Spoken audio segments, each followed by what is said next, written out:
അപ്പോൾ ഇന്ന് റേഡിയോ ആക്റ്റീവിൽ നിന്നും നമ്മൾ റെസ്റ്റോറന്റ് റിവ്യൂവിന് പോയിക്കൊണ്ടിരിക്കുന്നത് ഒരു ജാപ്പനീസ് ബേക്കറിനെ ലക്ഷ്യം വെച്ചിട്ടാണ്. ആക്ച്വലി ഇത് ജുമേറ റോഡാണ്. പക്ഷെ ജുമേറ റോഡിലല്ല ഈ ഒരു ബേക്കറി ഉള്ളത്, അൽവാസൽ റോഡിലാണ്. ഇപ്പൊ അറിയാലോ, അൽവാസൽ റോഡില് നിറച്ചും കൺസ്ട്രക്ഷൻ നടന്നുകൊണ്ടിരിക്കുകയാണ്. ദുബായ് കനാൽ പ്രോജക്ട് ഇങ്ങനെ പോയിക്കൊണ്ടിരിക്കുന്നതുകൊണ്ട് ഭയങ്കര ട്രാഫിക് ബ്ലോക്ക് ആണ്. അതുകൊണ്ട് തന്നെ ജുമേറ റോഡ് എടുത്ത് പോവാന്ന് വിചാരിച്ചു. എന്തുകൊണ്ട് ഈ ഒരു ജാപ്പനീസ് ബേക്കറി നമ്മൾ പിക്ക് ചെയ്തു എന്നതിനൊരു കാരണമുണ്ട്, അത് ഞാൻ പിന്നെ പറയാം. അപ്പോൾ ഓഫീസിൽ നിന്ന് ഇറങ്ങുമ്പോൾ 20 മിനിറ്റ്സ് ആണ് കാണിച്ചിരുന്നത് ഗൂഗിൾ മാപ്പിൽ. ഇപ്പൊ ഏകദേശം ഒരു 40 മിനിറ്റ്സ് ആയിട്ട് നമ്മൾ ഡെസ്റ്റിനേഷനിൽ എത്തിയിട്ടില്ല. കാരണം എന്താണെന്നറിയോ, ഈ അൽവാസൽ റോഡ് എടുക്കുന്നത് തന്നെയായിരിക്കും ബെറ്റർ. ചില വൈകി വന്ന വിവേകം എന്ന് പറഞ്ഞ പോലെ അൽവാസൽ റോഡ് എടുക്കുന്നതാണ് നല്ലത്. കാരണം ജുമേറ റോഡ് എടുത്ത് അൽവാസൽ റോഡിലേക്ക് കണക്ട് ചെയ്യുന്ന പല ലിങ്കും ഇപ്പൊ ക്ലോസ്ഡ് ആണ്. അപ്പോൾ നമ്മളിപ്പോൾ സജസ്റ്റ് ചെയ്യാൻ പോകുന്ന കാര്യം എന്താണെന്ന് വെച്ചാൽ, നിങ്ങൾ ഈ ഒരു റെസ്റ്റോറൻറ്റിലേക്ക്, ഈ ഒരു ബേക്കറിയിലേക്ക് വരുന്നുണ്ടെങ്കിൽ അൽവാസൽ റോഡ് എടുക്കുന്നത് തന്നെയാണ് നല്ലത്. കുറച്ചൊന്ന് സ്ലോ മൂവിങ് ആണെങ്കിൽ കൂടി പെട്ടെന്ന് അധികം വൈകാതെ നിങ്ങൾക്ക് ഡെസ്റ്റിനേഷനിലെത്താം. അപ്പോൾ എന്തുകൊണ്ടാണ് ഈ ഒരു മിക്കാഡോ റെസ്റ്റോറൻറ്റ് പിക്ക് ചെയ്തതെന്ന് ചോദിച്ചു കഴിഞ്ഞാൽ, നമ്മുടെ മിഥുൻ ലീവിന് പോകുന്നതിന് മുൻപ് എനിക്ക് തോന്നുന്നു ഫാമിലിയോടൊപ്പം ഈ ഒരു റെസ്റ്റോറൻറ്റിൽ വന്നിട്ടുണ്ടായിരുന്നു. എൻ്റെ കാറിൻ്റെ കീ കളഞ്ഞു പോയതിനുള്ളൊരു ബഹളവും ഫൈറ്റൊക്കെ നമ്മൾ കണ്ടതല്ലേ. ഈ റെസ്റ്റോറൻറ്റിൽ വന്ന് ഭക്ഷണം കഴിച്ചിട്ട് ക്രെഡിറ്റ് കാർഡ് ഇവിടെ മറന്നു വെച്ച് പോയി. അപ്പോൾ അത് എടുത്ത് കൊണ്ടുവരാനായിട്ട് എന്നെ ഏൽപ്പിച്ചിരിക്കുകയാണ്. അപ്പോൾ ഇന്ന് ഞാനും മായും കൂടിയിട്ടാണ് റെസ്റ്റോറൻറ്റ് റിവ്യൂവിന് വന്നിട്ടുള്ളത്. അപ്പോൾ ഈ എക്സ്പെൻസ് ഈ ക്രെഡിറ്റ് കാർഡ് കൊണ്ടുവരാനുള്ള DAയിൽ ഉൾപ്പെടുത്താനാണ് ഞങ്ങളുടെ ശ്രമം. എന്തായാലും നമുക്ക് പോവാം.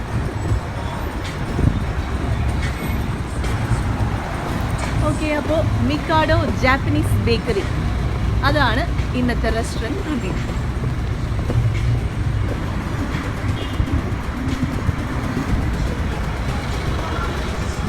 ഈ ജാപ്പനീസ് റെസ്റ്റോറൻറ്റ്സിൻ്റെ ഏറ്റവും വലിയ പ്രത്യേകതയായിട്ട് ഞാൻ നോട്ടീസ് ചെയ്തൊരു കാര്യം, ഇതിൽ കുറേ അധികം ഈ വുഡൻ ഫീച്ചേഴ്സാണ് കൂടുതലായിട്ട്. ഇപ്പോൾ ഇൻറ്റീരിയർ ആണെങ്കിലൊക്കെ ആ വുഡ് എലമെൻറ്റ് കൂടുതലായിട്ട് ഇൻക്ലൂഡ് ചെയ്തിട്ടുണ്ട്. പിന്നെ ആ ഒരു ഇൻറ്റീരിയറിൻ്റെ സിംപ്ലിസിറ്റി അതും ഇവിടെ വളരെ എവിഡൻ്റ് ആണ്. പിന്നെ ഏതൊക്കെ ഐറ്റംസ് ആണ് പിക്ക് ചെയ്യുന്നത് എന്ന് ചോദിച്ചു കഴിഞ്ഞാൽ നമ്മൾ റാൻഡമായിട്ട് പിക്ക് ചെയ്യാണ്. പിന്നെ അത് മാത്രമല്ല, നമ്മൾ ഇവരോടൊരു സജഷനും കൂടി ചോദിച്ചു. അപ്പോൾ മിക്കാഡോ ജാപ്പനീസ് ബേക്കറിയിൽ വന്നിട്ട് ഇവരുടെ സിഗ്നേച്ചർ ഡിഷസ് തന്നെയാണ് ട്രൈ ചെയ്യാൻ നമ്മൾ തീരുമാനിച്ചിട്ടുള്ളത്. അപ്പോൾ ഏറ്റവും ആദ്യം നമ്മൾ പിക്ക് ചെയ്തിട്ടുള്ളത് ഷൊഗായാക്കി എന്ന് പറയുമ്പോൾ rib eye beef. Yes, rib eye ബീഫാണ് നമ്മൾ പിക്ക് ചെയ്തിട്ടുള്ളത്. പിന്നെ ഡിസേർട്ട്സിൻ്റെ കാര്യത്തിൽ യാതൊരു പിശുക്കും നമ്മൾ വരുത്തിയിട്ടില്ല കേട്ടോ. മച്ച റോൾ കേക്ക്, അതാണ് ഈ ഒരു ഗ്രീൻ ഒരു ടിൻറ്റിൽ കാണാൻ സാധിക്കുന്നത്. ഇതിൻ്റെ മെയിൻ കണ്ടന്റ് എന്ന് പറയുന്നത് ഗ്രീൻ ടീ തന്നെയാണ്. ഇത് കൂടാതെ നമ്മൾ കബൂച്ച ചീസ് കേക്ക്, അതാണ് ആ ഒരു ഓറഞ്ച് ടോപ്പിംഗ് പോലെ ഫീൽ ചെയ്യുന്നത്. ഇത് ആക്ച്വലി ടോഫു ചീസ് കേക്കാണ്. പിന്നെ ഏതാണ് ഐസ് ടീ ഇവിടെ ഡിഫറെൻറ്റ് ഫ്ലേവേഴ്സിൽ കിട്ടുമെന്ന് നമുക്ക് മനസ്സിലായിരുന്നു. കുറച്ച് ഓൺലൈൻ റിവ്യൂസും കണ്ടിട്ടുണ്ടായിരുന്നു. അങ്ങനെ ഐസ് ടീയിൽ ഞാൻ പിക്ക് ചെയ്തിട്ടുള്ളത് പാഷൻ ഫ്രൂട്ടാണ് ഇതിൻ്റെ മെയിൻ ഇൻഗ്രീഡിയൻ്റ് ആയിട്ട് വരുന്നത്. മായ കുറച്ചും കൂടി ഒരു സ്പൈസി ആയിട്ടുള്ള, കുറച്ച് സ്പൈസി ആണെന്നാണ് പറഞ്ഞത്, നമ്മൾ ടേസ്റ്റ് ചെയ്തിട്ടില്ല. നാര actually chilli, vanilla, sugar, then passion ഫ്രൂട്ടും ഇതിൻ്റെ ഇൻഗ്രീഡിയൻ്റ് ആണ്. ഇനി കഴിച്ച് കഴിഞ്ഞതിന് ശേഷം നമ്മൾ കറക്റ്റ് റിവ്യൂ തരുന്നതായിരിക്കും. റിബ് ഐ ബീഫാണ് ഇതിൻ്റെ ഫില്ലിങ്. കാണുമ്പോൾ തന്നെ ഭയങ്കര യമ്മി ഫീലാണ്, കഴിക്കുമ്പോഴും അതുപോലെ തന്നെ സൂപ്പർ ടേസ്റ്റാണ് കേട്ടോ. കാരണം കറക്റ്റായിട്ട് എക്സ്പ്ലെയിൻ ചെയ്യാൻ പറ്റില്ല. പക്ഷേ ഗംഭീര ബ്രെഡ്. ആക്ച്വലി നമ്മൾ ഈ ബ്രെഡിന് ഒരു പ്രത്യേകത ഉണ്ടായിരുന്നു. ഒലിവ് ബ്രെഡാണ് നമ്മൾ പിക്ക് ചെയ്തിട്ടുണ്ടായിരുന്നത്.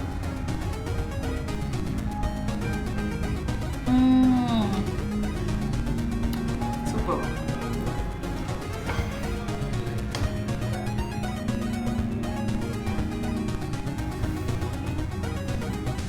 കിടിലായിരിക്കും, സൂപ്പറാണ്. ഇനി നമുക്ക് ബാക്കിയുള്ള ഡിസേർട്ട്സ് കൂടി ട്രൈ ചെയ്യണം.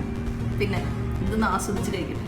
ഷൊഗായാക്കി നമ്മൾ ഫിനിഷ് ചെയ്തു. ഗംഭീര ടേസ്റ്റാണ്. ഒലിവ് ബ്രെഡും പിന്നെ അതിൻ്റെ ഫില്ലിങ്ങും കൂടി ഒരു വളരെ ഡിഫറെൻ്റ് ആയിട്ടുള്ളൊരു ഫ്ലേവറാണ്. എന്തായാലും ഒരു മസ്റ്റ് ട്രൈ തന്നെയാണ്.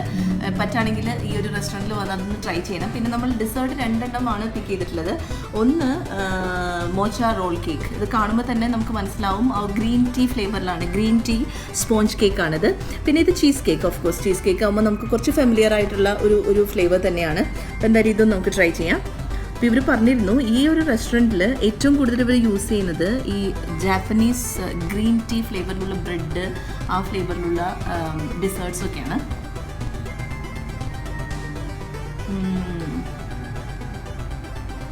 ബെറി ആൻഡ് ഗ്രീൻ ടീ, ഈ 2 ഫ്ലേവറാണ് നല്ല ഭംഗിയായിട്ടുള്ളൊരു, അതിൻ്റെ 2 നല്ല കിടിലൻ കോമ്പിനേഷനാണ്.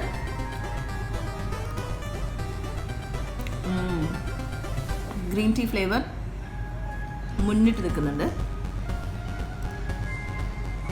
ഇത് നമ്മുടെ ടിപ്പിക്കൽ ചീസ് കേക്ക്. പക്ഷെ എൻ്റെ പിക്ക് ആക്ച്വലി എനിക്ക് ചീസ് കേക്ക് ഭയങ്കര ഇഷ്ടമാണ്. പക്ഷേ ഇതിൻ്റെ ഒരു ഡിഫറെൻറ്റ് ഫ്ലേവർ കാരണം എൻ്റെ അതായത് ഇന്നത്തെ pick of the day actually mocha roll cake. അപ്പോൾ അൽവാസലിലെ ബോക്സ് പാർക്കിലുള്ള മിക്കാഡോ ജാപ്പനീസ് റെസ്റ്റോറൻറ്റ് നല്ലൊരു സെലക്ഷൻ തന്നെയായിരുന്നു. നമ്മൾ വളരെ ലൈറ്റ് ആയിട്ടുള്ളൊരു മീലാണ് എടുത്തത്, ഷൊഗായാക്കി. അതായത് നമ്മൾ ഇന്ന് സെലക്ട് ചെയ്തതിൽ പിക്ക് ഓഫ് ദി ഡേ എന്ന് പറയാവുന്നത് ഷൊഗായാക്കി സാൻഡ്വിച്ച്, ദെൻ നമ്മുടെ മോച്ച റോൾ കേക്ക്, ദെൻ നാര ആക്ച്വലി മായയുടെ പിക്കായിരുന്നു. അതാണ് ഏറ്റവും നല്ല ഫ്ലേവറായിട്ട് എനിക്ക് തോന്നിയത്. പാഷൻ ഫ്രൂട്ട് ഭയങ്കര നമുക്ക് കോമൺ ആയിട്ടുള്ളൊരു സംഭവമാണ്. അപ്പോൾ എന്തായാലും അൽവാസൽ റോഡിലൂടെ ഒക്കെ പോവുകയാണെങ്കിൽ മിക്കാഡോ റെസ്റ്റോറൻറ്റിൽ മിക്കാഡോ ബേക്കറിയിൽ ഇടയ്ക്ക് ഒന്ന് കയറാം, ചെക്ക് ചെയ്യാം. നമ്മൾ പറഞ്ഞ സാധനങ്ങളൊന്ന് ഓപ്റ്റ് ചെയ്ത് നിങ്ങളുടെ റെസ്പോൺസ് കൂടി അറിയിക്കാം. ഇതോടൊപ്പം തന്നെ ഇനിയിപ്പോൾ നെക്സ്റ്റ് വീക്ക് വളരെ ഇന്നോവേറ്റീവ് ആയിട്ടുള്ള ഒരു ഐഡിയ ആയിട്ട് നമ്മൾ തിരിച്ചെന്തായിരിക്കും.